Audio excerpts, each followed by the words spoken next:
This is the edited version of the first interview for the National Bisexuality Day Conference. So for anybody who will be tuning in, this is Kimberly Steele again from the Bisexual Initiative of Greater Cleveland, and I have with me Sarah Young, who was the original mastermind behind Bi and Beyond, the group that the Bisexual Initiative started from. And yeah, that's about it. So I guess unless Sarah has any questions for me before we get started, I was just gonna start asking the first question I have here, which is, what does bisexuality mean to you? Like, what's your definition of bisexuality? This gets generationally complicated because of the way that identity terminology evolves and because of how fast it's evolving right now. What bi means to me and has meant to me historically is not necessarily the same thing that it means to most folks who are encountering it now as their first encounter with the concept. Because we do a lot more sort of granulation of identity. We talk about bi and pan, and I've also heard discussion of polysexual recently as being attracted to multiple but not all genders, and there's many, many different ways it can all be broken down. And while I'm a language geek and I enjoy watching that evolution, it makes it complicated to talk at times, because for me, for the way that the term bisexual has functioned in my reality for the past 25 years or so, there is no functional difference in my bisexuality from how most people describe pansexuality. And we used to spend a lot more time describing the differences between our various types of bisexuality. We just didn't use the current terminology for it. We'd talk about folks who were attracted to the masculine and attracted to the feminine. We talk about people for whom gender wasn't a factor in who they were attracted to at all. And we talk about people who were attracted to masculine energy regardless of which body it came in, or feminine energy regardless of which body it came in. So we were still addressing a lot of those same gradations. It's just evolution of language and how we've talked about it. And it's really frustrated me, although not surprised me, to see the tensions over how do we define bi, how do we define pan, and who's on which team. I get kind of old and grumpy and get off my lawn about it at times, but really, it's how language works, and it is sensible that new generations are finding new language for it. I just wish that there weren't such a pigeonholing of what used to be for me a broad term that encompassed a lot of us. And I feel like it has gotten much more narrow in its interpretation. I especially dislike the interpretation that bisexuality does not encompass attraction to people who are non-binary, or sometimes it's claimed that bisexuality does not encompass attraction to people who are trans, which is, and if we're talking about people who are not non-binary trans, really makes no sense. But yeah, it's where we come to hetero flexibility and homo flexibility. Now, those are two terms I just came across when I fully started exploring into the BDSM kink community. And I had never heard, I definitely never heard of homo flexibility. Hetero flexibility I have, but I wasn't really sure what it meant. I thought it was some kind of bisexuality, but it didn't want to be called bi, so it was like, well, I'm still hetero, but so what comes to mind for you when you hear those terms? I don't necessarily think that it is an attempt to hide behind straight privilege, so much as I think it is very frequently an attempt to be honest about sort of extent of interest. For example, folks that I have known who have used those kinds of terms, it is along the lines of like, I generally date men. I might fool around with a woman, but I'm not going to have a long-term serious relationship. And I feel like if I'm not going to have that kind of emotional relationship with somebody, or I don't feel I'm capable of that, then bi isn't really the right term for me. That's how I've heard people talk about that. And if you're saying, yeah, in a casual kink, situation, I might play with somebody of the same gender, but I'm not going to feel the kind of draw to them that I would to somebody of my preferred gender. Yeah, I think that there's room for those terms. I think that they can be useful in describing a distinction there, and that's usually how I've heard it used. Is the willingness to play and explore, but lack of draw or pull towards that gender. Okay. So, but you definitely think they're helpful in the bisexual community as a whole. Like they're definitely under the bi umbrella, should be included in the bi Um, umbrella. I think it depends. If you're doing sociological research, then it is behaviorally bisexual and probably should be included in your research terms. If you were talking community identity, I would say that most of those folks are not strongly identified with this community. And aside from maybe wandering into it occasionally to find some support for, like, I kind of found that fun. That was interesting. What have other people said about that? But it's because it is not for people who define that way in my experience. And again, I don't define that way, so I'm not the best person to talk about it. But in my experience, most of them, it's not a huge part of their life or their reality. It is not a major part of their identity. It's a useful descriptive term when it comes up, but it isn't a huge portion of how they think of themselves. And so, and the reason I mentioned like research and is that I think about like the term MSM and WSW that are used in sociological research, men who have sex with men, because that's used specifically to make sure you incorporate people who don't identify as gay or bi but are having sexual interactions with other men if they're male, for example, because that's often important to gauge for all sorts of research applications, and particularly health research. But when you're coming to community building, and how are you trying to reach out to people? I think that generally when people are self-defining as heteroflexible or homoflexible, they're not really looking for our community. It's not something that they're feeling drawn to, or I think they would be more likely to be using terminology that tied them to that community. You know what I mean? Yeah. Yeah, that's what I found too, but I wasn't really sure. I mean, because that's just been my experience of what I found, but I have seen, well, I mean, at least in a sort of, like I said, a BDSM kink context, I see a lot of them gravitating towards the LGBT boards and interacting with people who are more integrated into the same gender loving communities. And it makes me wonder, like, okay, are they, trying to be included in the overall thing? And, is that a good thing? And how would they fit and whatnot? And where would they fit? But yeah, I experienced, It, those different terms tended to reflect different philosophies. That people who most often used the term LGBT were often of a sort of assimilationist perspective. We want the same happy picket fence and everything. We just want to do it with same gender people.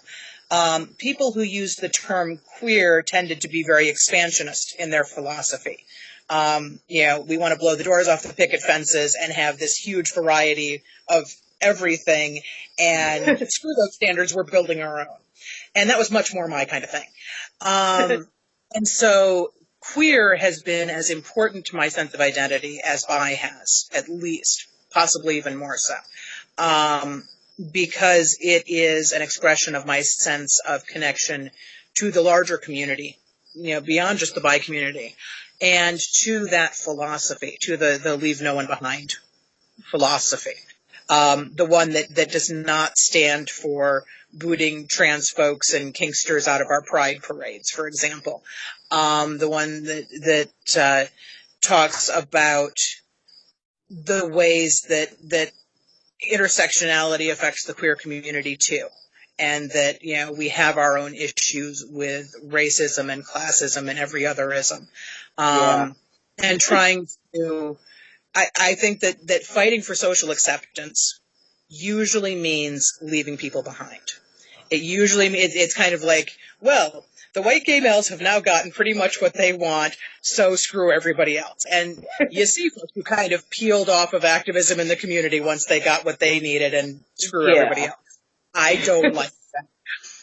So I think that fighting for social acceptance is, if not counterproductive overall, at least counterproductive to what I want. I would much rather fight for social justice and have that lead to social acceptance. I think it's a harder path initially, but I think it's a more productive one in the long run.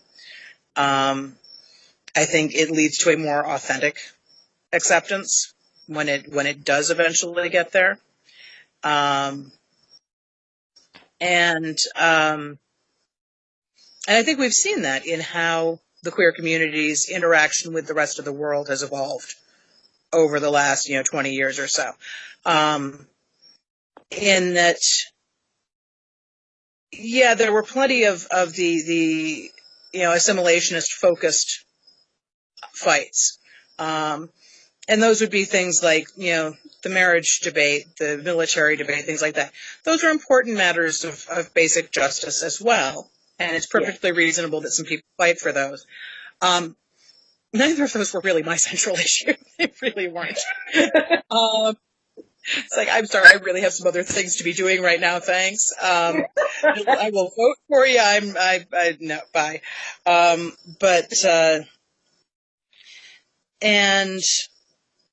that, I'm trying to figure out what exactly I want to say on that topic.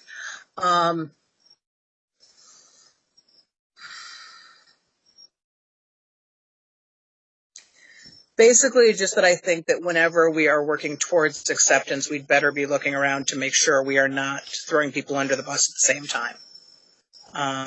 Because too often that's the price.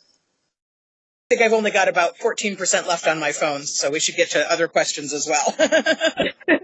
Well, no, that's actually, we've basically gotten to the end because I really didn't have that many, just the ones that I had sent to you beforehand. But I mean, I definitely am excited because you were saying you're a reviewer for the Bi Book Awards, or? Oh, yeah, last year, and then 2 years before that, there was a year in between that I didn't. I've been one of the reviewers for the Bi Book Awards, and I've really enjoyed that. But Chad, don't slam that, please. Chad just got home, which is why the light went on again, because I haven't been moving in the right part of the porch.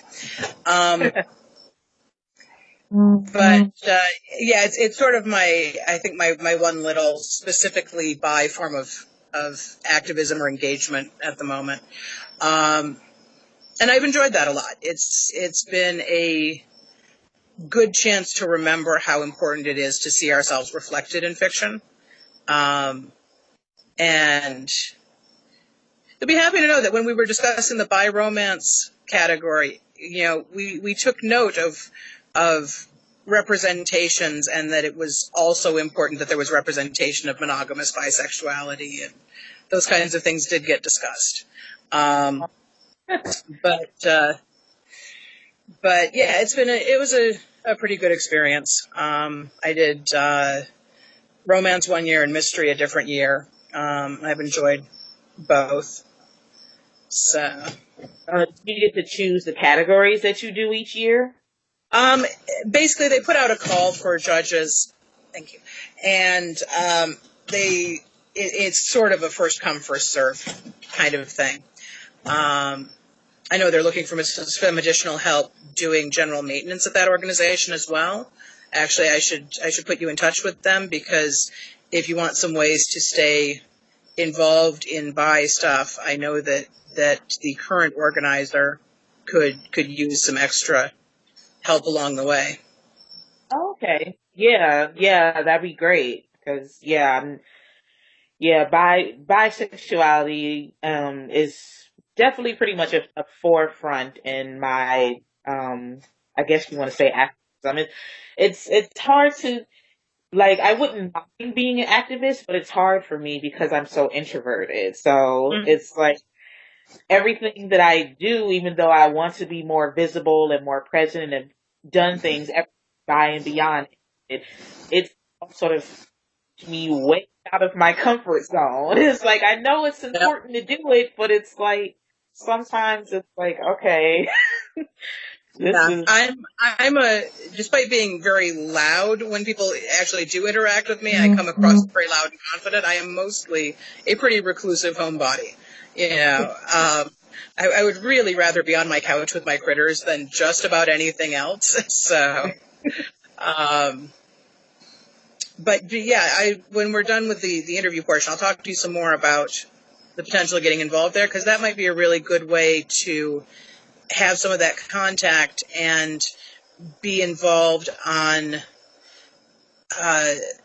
for most of the year, a pretty back-end process, and then have some public visibility around your work on it annually as things come together for the annual awards and such. yeah. So are you a judge this year or? They haven't done judges for this coming year yet. They just finished up the awards ceremony was in, I think, in June, and they'll start pulling together books and have most of them. Generally, the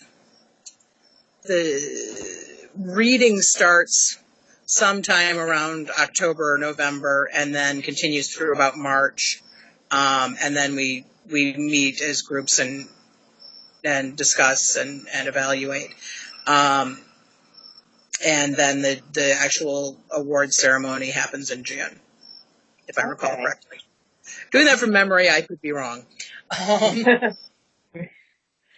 Now, is that the, now you said that's the little sphere of the bisexual activism that you do. So what other projects are you involved in? Just in general, queer activism. The biggest one at this point is the clinic escorts, our local abortion clinic, and I've been a clinic escort for 17 years, I think. And right now I'm part of sort of the informal organizing committee, and we're working on sort of reshaping the whole organization and getting new processes in place and stuff, and that's been eating a lot of my focus and energy. And other than that, it's a lot of sort of picking up volunteer stuff here and there. So some weeks that's, fights with, our local, block club and developers about what's going to be happening in our neighborhood. Other times it's that, somebody needs help with lift and carry for this particular event that's happening, or I particularly with managing chronic illnesses, which for me is both bipolar and fibro. It is hard for me to be entirely predictable about my ability to be involved. And so I tend to prefer shorter commitment, hard push stuff. Like I worked a volunteer thing this past weekend where it was, 6 hours of heavy labor that pretty much broke me for the next day and a half. But it's a once a year thing, I couldn't do that every week, but once a year I can do that. And so, it's a lot of kind of, pick up as things come along. And as my energy levels dictate. Sometimes I'll get frustrated that I feel like I'm doing too little, and I'll go out and actually hunt something down to do. But a lot of stuff just kind of floats by and I, step in and work on it for a bit. Okay. Okay. Well, we have finished our interview portion. So, thank you for volunteering to talk with me for a little bit. And, hopefully this is of interest to greater bi and LGBTQ community. So I Hopefully. will, talk to everybody next time. And, again, thank you, Sarah Young, for interviewing with me. Yep. Thank you. Now we have to